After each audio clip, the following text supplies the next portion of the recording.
Ce TP aborde la mesure d'une longueur d'onde à l'aide d'un appareil optique de précision, le goniomètre. Alors, le goniomètre est destiné à la mesure précise des angles avec une précision de l'ordre de la minute d'angle. Tout d'abord, on place la lampe allumée devant la fente du collimateur. La largeur de la fente peut être réglée avec la vis supérieure. Un collimateur permet, derrière la fente, à ce que tous les rayons lumineux soient parallèles. On le règle pour obtenir une image la plus nette de la fente dans la lunette. Sur la platine mobile, on pose le réseau bien au centre, confondu avec l'axe de rotation. Vous disposez de 3 réseaux. Vous prendrez le 300 traits par millimètre qui correspond à la fenêtre du milieu. 3 vis sur la platine permettent de régler la planéité du support, typiquement si les raies ne sont pas purement verticales. Ensuite, vous observez à travers la lunette pour voir les faisceaux de lumière diffractés par le réseau. Vous pouvez régler l'oculaire à votre vue. Vous ajustez l'ouverture de la fente pour avoir une image la plus fine possible de la raie centrale. Alors cette raie est bleue, c'est la même couleur que la lumière émise par la lampe, c'est l'ordre 0. Le commutateur au-dessus de la lunette permet d'éclairer le réticule. Le réticule, c'est une croix blanche constituée d'un trait horizontal et d'un autre vertical. En tournant légèrement la lunette à l'aide de la vis, alignez la raie avec le trait vertical du réticule. La lunette vise donc maintenant sur la raie d'intérêt.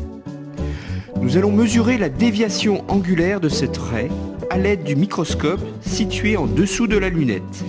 On dispose alors de 2 règles. La règle supérieure est exprimée en degrés. La règle inférieure, de 60 à 0 ici, est exprimée en minutes d'angle.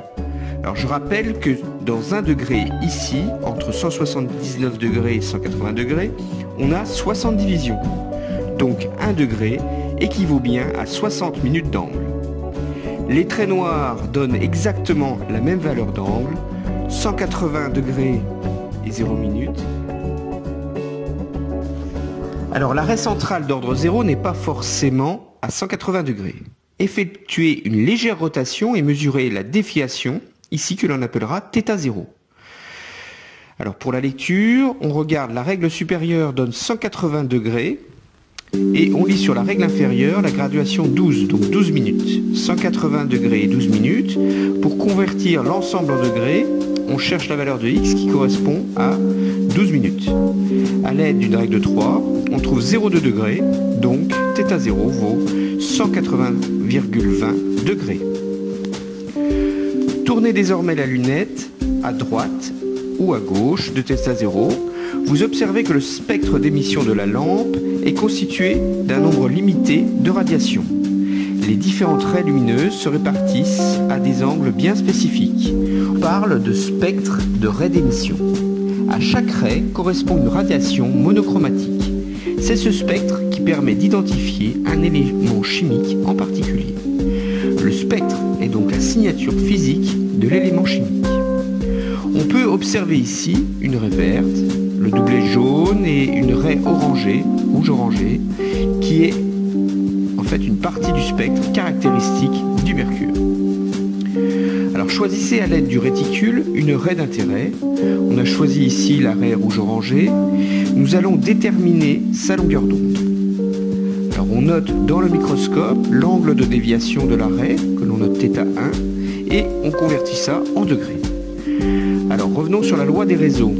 Alors le sinus de la variation angulaire est égal à l'ordre de diffraction petit n, alors que vaut petit n. Ici on choisit le premier paquet de raies, donc petit n vaut 1. Alors n, il faut le multiplier par la longueur d'onde lambda que l'on cherche et on divise par petit p qui est le pas du réseau. On a utilisé un réseau à 300 traits par millimètre, donc le pas petit p est la distance qui sépare 2 traits. Ici, donc P vaut 1/300e de millimètre. Donc tout est connu, on peut donc en déduire la longueur d'onde lambda de la raie rouge. On trouve lambda égale 610 nanomètres. Je vous laisse faire les calculs.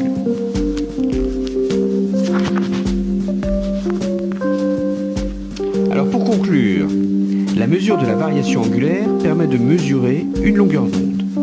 Alors ce principe qui est connu depuis 2 siècles en optique s'étend aussi à la diffractométrie par les rayons X. Nous avons vu ici uniquement avec le goniomètre un seul axe de rotation. Mais pour déterminer la structure cristalline, c'est plusieurs axes, c'est 3 axes de rotation qui sont nécessaires pour l'échantillon et un autre pour le détecteur. On parle alors de goniomètre à 4 cercles.